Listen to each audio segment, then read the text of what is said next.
Hey everybody, welcome back to Sip and Talk. I'm Joe. And as always, I'm ready to dive into some seriously juicy info with you all today. It's like we're mixing up a knowledge cocktail here. Strong stuff, but oh, so smooth going down. And I'm Sunny, your friendly neighborhood fact checker. I'll make sure we get all the ingredients right. Speaking of mixing things up, you know what's always a good blend? Travel whiskey and discovering awesome new things.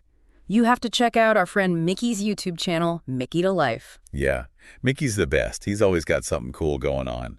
I wanted to mention something that's been on my mind. Our friend, Micky from Sip and Talk. Yeah. He's been posting a lot of music videos lately, which is kind of a surprise, right? Yeah. I mean, we know Micky for his travel adventures and those awesome whiskey reviews. It was amazing. I know.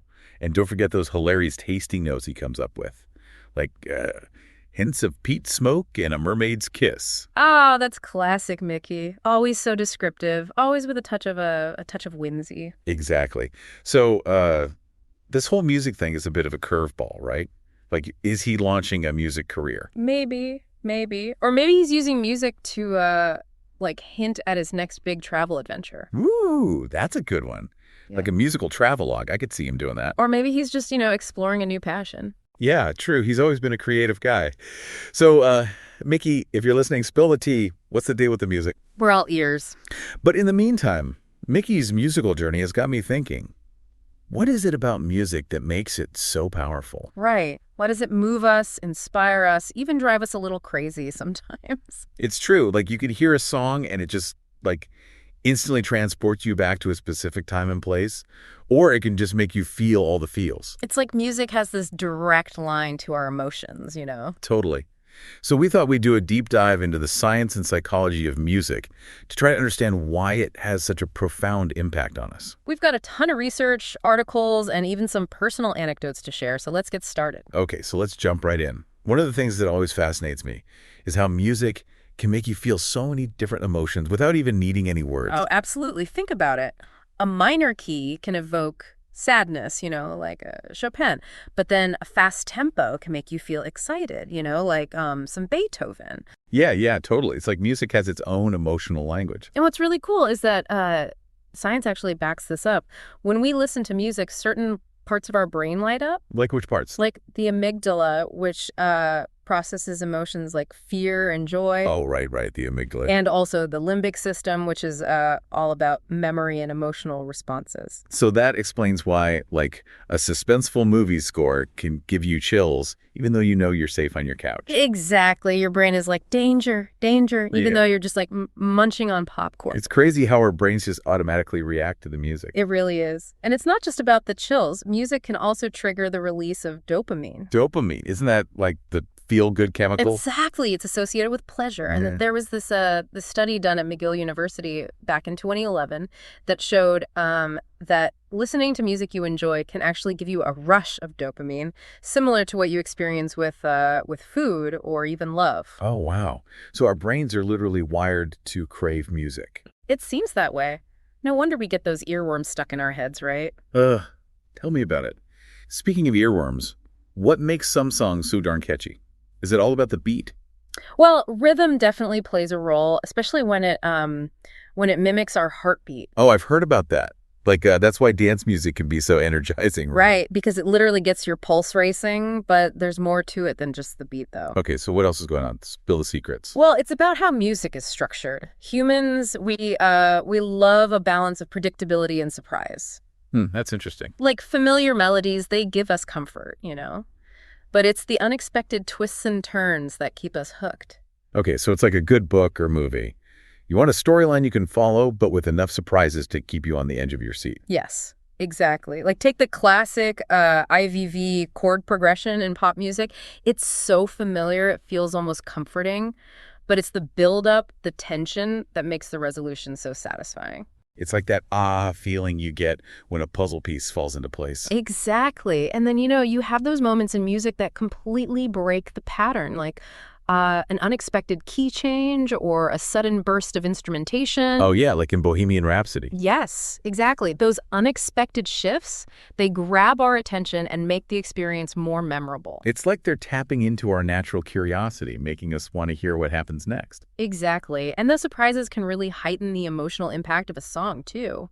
You know, when you're listening and suddenly you're just hit with this wave of emotion. Oh, totally. Like you're listening to a song and you're like, whoa, where did that come from? Exactly. Music is a master manipulator of emotions. And it doesn't just stop at making us feel things. It can actually affect our behavior and even our cognitive abilities. Okay, now that's where things get really interesting. Tell me more. Well, think about how music can change your mood. We all have those go-to playlists for when we need a pick-me-up or want to relax. Oh, for sure. Like, my Get Pumped playlist is essential for my morning workouts. Right. And it's not just anecdotal either. Studies have shown that listening to calming music can lower blood pressure and reduce anxiety. So it's like a musical chill pill. Exactly. But it can also be a powerful motivational tool. Think about, like those anthems that get you pumped up for a game or a big presentation. Right. There's a reason Eye of the Tiger is such a classic. Yeah. Makes you feel invincible. It's all about tapping into that emotional energy and channeling it in a positive direction. And then there's the incredible world of music therapy. Music therapy. I've heard of it, but I don't really know how it works. Well, it's based on the idea that music can stimulate different parts of the brain, including those involved in emotional processing, motor skills, and even cognitive function. So it's not just about listening to soothing music then. There must be different approaches. Oh, definitely. Some therapists might use music to help patients express themselves emotionally, while others might use it to improve coordination, communication, or memory recall. That's amazing. It really highlights how profoundly music can affect us, even on a neurological level. And speaking of memory, you mentioned earlier how a specific song can instantly transport you back in time. Oh, yeah, for sure. Like, if I hear a certain 80s pop song, I'm instantly back at my high school prom. It's like every song has a little memory capsule attached to it. That's because music is a powerful trigger for our episodic memory, which is the part of our brain that stores specific events and experiences. It's why certain songs can evoke such strong emotions. They're linked to significant moments in our lives. It's like having a musical time machine. You mentioned earlier that music can affect our cognitive abilities. Does that have anything to do with this connection to memory? Absolutely. The link between music and memory is incredibly strong, even for people with cognitive decline. There's been some amazing research with Alzheimer's patients where familiar songs can sometimes unlock memories and even temporarily improve cognitive function. Wow, that's incredible. Like, music can bypass the damaged parts of the brain and access those deep-seated memories. Exactly. And this connection to memory also plays a role in how we learn and remember information. Think about how we all learned the alphabet through song. The ABC song. Of course. It's amazing how a simple melody can make learning so much easier. The melody provides a structure that helps our brains store and recall information more effectively. It's why jingles and catchy slogans are so effective in advertising. Music. Yeah. It's like a secret weapon for learning. But let's not forget the potential downsides. We talked about how music can be addictive, right? Oh, yeah. For Yeah. sure. And some songs are practically designed to be earworms, those snippets of melody that get stuck in your head on repeat. Tell me about it. I once had a children's song stuck in my head for days after a birthday party. Pure torture. We've all been there. And it's not just about the melody itself. Social reinforcement plays a role too. Songs associated with group experiences, like anthems at sporting events or sing-alongs at concerts, they tend to become even more deeply ingrained in our musical memory. It's a combination of the music itself and the social context that creates those super sticky earworms. Exactly. And while we're on the topic of social experiences, let's talk about how technology is changing the way we experience music. We'll be right back. Think about the rise of the metaverse and VR concerts. Oh, yeah. That's a whole new level of musical experience. You have events like Travis Scott's Fortnite concert, which drew millions of virtual attendees, and ABA's Voyage project, which uses digital avatars to recreate the band in their prime. Wow, it's blurring the lines between real and virtual in a really fascinating way. Right, and it raises a big question. Will these virtual experiences eventually become the norm? Will VR concerts replace live ones? That's a tough one. On one hand, VR concerts offer incredible accessibility. Anyone with a VR headset can attend no matter where they are in the world. and they have the potential to create truly immersive, mind-blowing experiences. But on the other hand, there's something about the energy of a live concert, the shared experience with thousands of other fans, that's hard to replicate in a virtual environment. It's the difference between watching a movie and seeing a play live on stage. Exactly. So it'll be interesting to see how this all plays out. Will VR concerts replace live ones, or will they coexist, each offering its own unique appeal? I think it's too early to say for sure, but it's definitely a conversation worth having. Absolutely. And while we're on the topic of the future of music, we can't ignore the role of instruments. You know, we live in a world dominated by digital music production, but there's also a resurgence of traditional instruments and vinyl records. You know what? You're right. I've noticed that too. Like, there's something about the sound of a real instrument, the way the notes resonate. It just feels more alive. I agree. I think part of it is the emotional connection. We know that a human being poured their heart and soul into creating that sound, whether it's a skilled guitarist or a master violinist. It's like we can feel the human touch in the music. Exactly. And I think that's something that will always have value, even in a world increasingly dominated by technology. So maybe the future of music isn't about choosing between digital and acoustic in exciting new ways. I think you're right. Look at artists like Billie Eilish. She uses a ton of digital production in her music, but she also incorporates live instruments and her own raw vocals to create something truly unique. It's the best of both worlds. Precisely. But if you think blending digital and acoustic is wild, get ready for this. Have you heard of silent disco? Yeah. How can you have a disco that's silent? Is that like a party where everyone's just standing around awkwardly in silence? I know, right? The name's a little misleading. It's not actually silent, you know? You've got everyone dancing, having a good time, but the music is all delivered through wireless headphones. So you've got this room full of people all grooving to the same music, but to anyone else looking in, it just seems like this totally silent, synchronized dance party. Weird. You've got a room full of people dancing to music that only they can hear. Exactly. It sounds strange, but it's actually become really popular, especially at festivals and in urban environments where noise pollution is a concern. I can see the appeal, especially in urban areas. Like you could have a massive dance party without disturbing the neighbors. Right. Like Glastonbury, and there are even companies now dedicated to just organizing silent disco events. And it also gives people more control over their own music experience. If you're not feeling the current DJ's set, you can just switch to a different channel on your headphones. It's like a choose-your-own-adventure dance party. Exactly. But if you think silent disco is pushing the boundaries of music, get ready for this. There's a whole field emerging called brain music technology. Brain music? What in the world is that? It's still very experimental, but the basic idea is to bypass the ears altogether and deliver music directly to the brain, using things like brain-computer interfaces. Wait, so you're saying we could experience music without actually hearing it? That's the goal. Imagine feeling the rhythms and emotions of music directly in your brain without any external sound. Whoa, okay, my mind is officially blown. But how is that even possible? Well, researchers are exploring different approaches, including neurostimulation and brainwave entrainment. The idea is to stimulate specific areas of the brain associated with emotion, rhythm, and auditory processing. So instead of sound waves hitting our eardrums, we'd be feeling the music as patterns of neural activity in our brains. Precisely.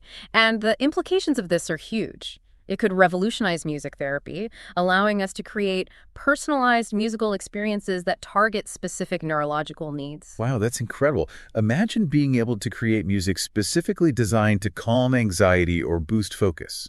Exactly. And it could also open up whole new worlds of artistic expression. What happens to music when it becomes a purely internal experience? That's mind-boggling to think about. We might need to redefine what music even is if it no longer relies on sound waves. Now, that would be a truly immersive musical experience. It really would. Like neurostimulation and brainwave entrainment. And basically the idea is to stimulate specific areas of the brain that are associated with things like emotion, rhythm, and auditory processing. So instead of those sound waves hitting our eardrums, we would be feeling the music through, patterns of neural activity in our brains. Precisely. And the potential implications of this are just huge. Like, for example, it could completely revolutionize music therapy. That's specifically designed to, calm anxiety or boost focus or even help people with hearing loss experience music in a completely different way. Exactly. And it could also open up all these really exciting new possibilities for artistic expression, too. What happens to music when it becomes this purely internal experience? How would composers even create for a medium like that? We might need to actually redefine what music is if it's no longer relying on those sound waves. It's such a fascinating frontier. And here's where it gets even more interesting. What if we could use that brain music technology to download the emotional experience of a musician directly into our brains? Like you could feel what Mozart felt as he was composing his concertos. Whoa, now that would take, like, getting into the artist's head to a whole other level. But wouldn't that kind of blur the lines between, our emotions and the musician's emotions? It's a little unnerving, honestly. Oh, absolutely. It raises all these big questions about, like, authorship, authenticity, even what it means to experience art. Like, is it still really your experience if it's been directly transferred from someone else's brain? It makes you wonder if we would lose something really essential about that, individual experience of art, if we could just download someone else's emotions and perceptions. It's such a complex issue, but I think it really highlights how much power music has to make us really think about ourselves, our connections to other people, even the nature of art itself. And speaking of connections, all this is making me think about Micky again. It's amazing, isn't it, how we started this whole conversation talking about Micky's music videos. I know, right? It all circles back. And remember at the beginning, we were all, what's Micky up to with all this music? Yeah, we were trying to figure him out. Like, is he going to be the next big pop star? Seriously. His recent shift to posting those music videos, it's really intriguing. It's a pretty big departure from all that, travel and whiskey content he's known for. You know what? After our deep dive today, I'm actually looking at those videos in a whole new light. Maybe he's not just, sharing music. Maybe he's actually exploring these deeper questions about music's power to move us, connect us, transport us. Maybe those videos are just the start. What if he's, experimenting with those silent disco events or dabbling in brain music technology? Knowing Micky, I wouldn't put it past him. He's always been ahead of the curve. It definitely adds a whole other layer to his content. Well, one thing's for sure, this whole deep dive has given me a whole new appreciation for the power of music in all its forms. Me too. It's a good reminder that music is so much more than just entertainment. It's a fundamental part of what makes us human, I think. Beautifully said. And to all you listeners out there, we really encourage you to go check out Micky's content, no matter what channel he ends up on. You never know what you might discover. Maybe we'll even see you at a Micky concert someday. Real or virtual, silent disco or brainwave symphony. Now that would be an experience. It's been an absolute pleasure exploring this with you. Likewise. And to all our amazing listeners, thanks for joining us on this journey. Until next time, keep exploring, keep listening, and keep that musical curiosity alive.